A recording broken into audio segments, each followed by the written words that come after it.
एक बार चीन के एक हिस्से में बहुत बड़ा मठ था जहाँ लगभग 500 भिक्षु रहते थे।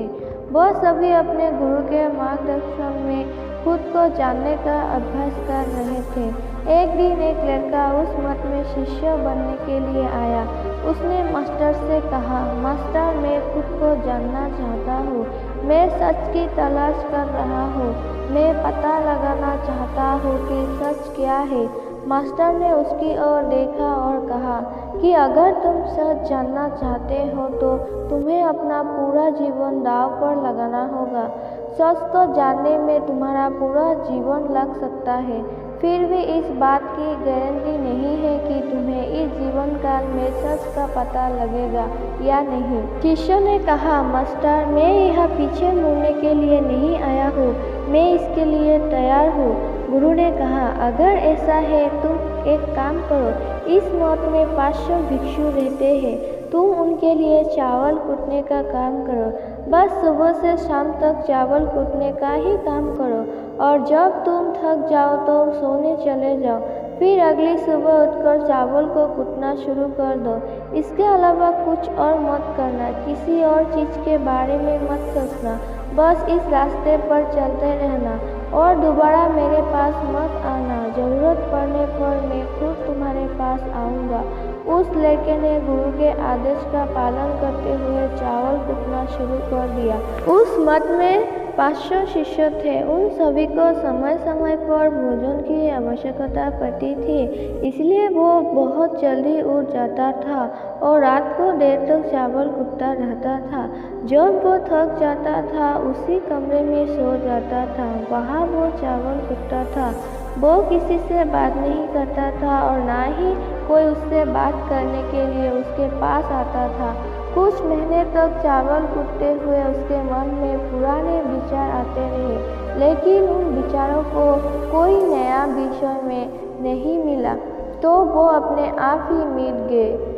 धीरे धीरे उसके मन में विचार कम होने लगे। कुछ सालों के बाद तो वो अपना नाम तक ही भूल गया। वो हमेशा चुप रहता और विचारहीन अवस्था में बस चावल कूटता रहता। उसने ना तो कभी ध्यान किया था और ना कभी शास्त्र पढ़ा था। मठ के बाकी शिष्य उसे मूर्ख समझते थे। ऐसा करते हुए 12 साल बीत गए।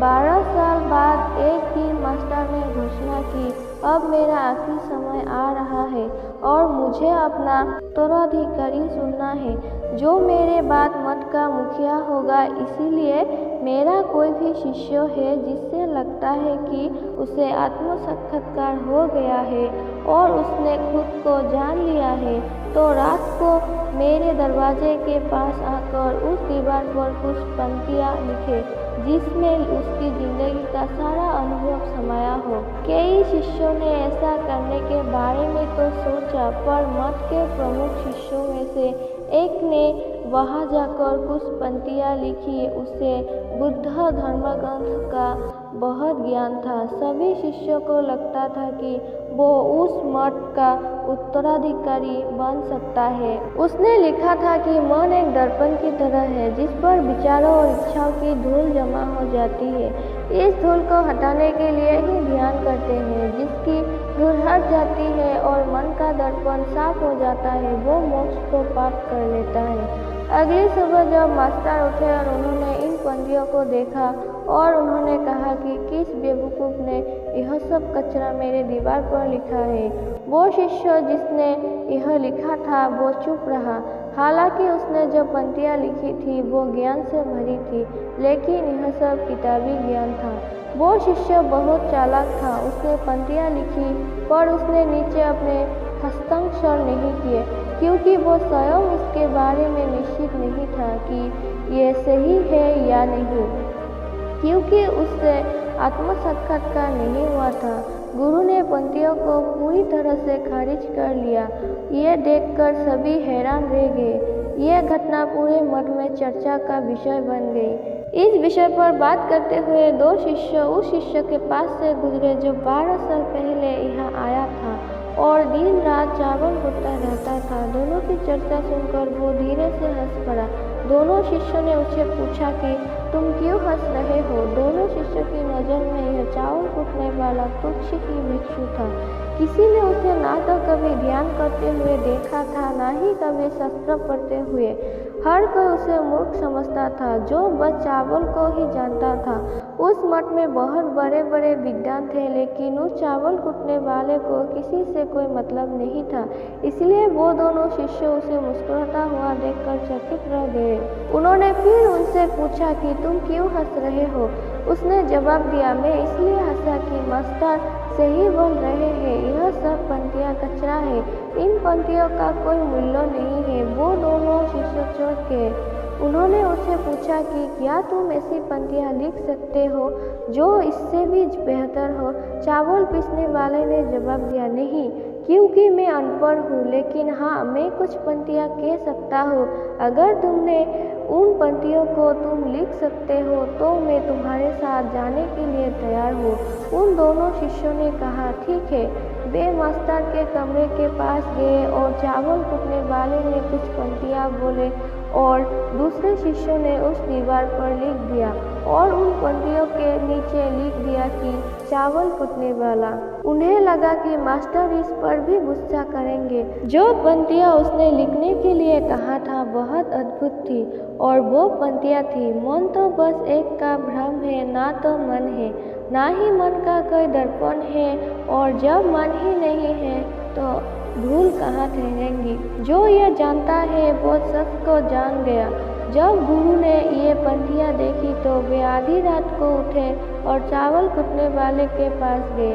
वो सो रहा था। मास्टर ने उसे जगाया और कहा कि ये लो मेरी छड़ी और मेरे वस्त्र ले लो, आज से तुम मेरे उत्तराधिकारी हो, लेकिन इस मठ को छोड़कर कहीं दूर चले जाओ, क्योंकि इस मठ में बहुत सारे विद्वान हैं जो खुद को तुमसे ज़्यादा श्रेष्ठ मानते हैं और वो तुम्हें मार देंगे। वो इस बात को बर्दाश्त नहीं कर सकते कि एक साधारण सा चावल कूटने वाला उनसे ज़्यादा विद्वान निकला।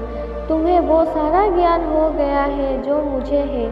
तुम्हें यह सारा ज्ञान चावल कूटते कूटते हुआ है, और मुझे पता है कि तुम जहाँ भी जाओगे लोग तुम्हारे पास आने लगेंगे, क्योंकि जब कोई फूल खिलता है तो उसकी महक हर तरफ फैलने लगती है। उसने अपने गुरु के पैर छुए और रात को ही वहाँ से चला गया। अगर हम अपनी ज़िंदगी में देखें तो पाएंगे बहुत से लोग सोचते हैं कि ध्यान केवल एक ही जगह बैठकर आंखें बंद करके किया जा सकता है, लेकिन हकीकत में ऐसा नहीं है। ध्यान तो चलते चलते भी किया जा सकता है, अपना कुछ काम करते हुए भी ध्यान किया जा सकता है। असल में ध्यान का मतलब यह है कि आप जो भी काम कर रहे हैं उसे अपनी शिद्दत से करें कि आपको आपके शरीर का ख्याल भी ना रहे, बिल्कुल उस चावल पीसने वाले की तरह जो चावल कूटने में इतना मग्न हो गया कि उसको खुद का कोई ख्याल ही नहीं रहा।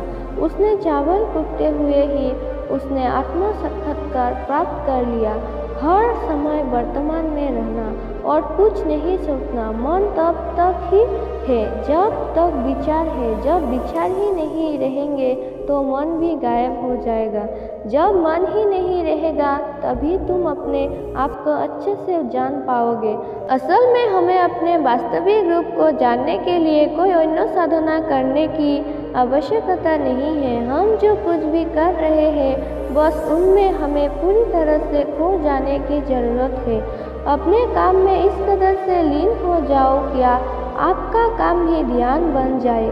दोस्तों, इस वीडियो में बस इतना ही। मैं आशा करती हूँ कि इस वीडियो से बहुत कुछ सीखा होगा। मिलते हैं अगली वीडियो में। अपना ख्याल रखिएगा। धन्यवाद।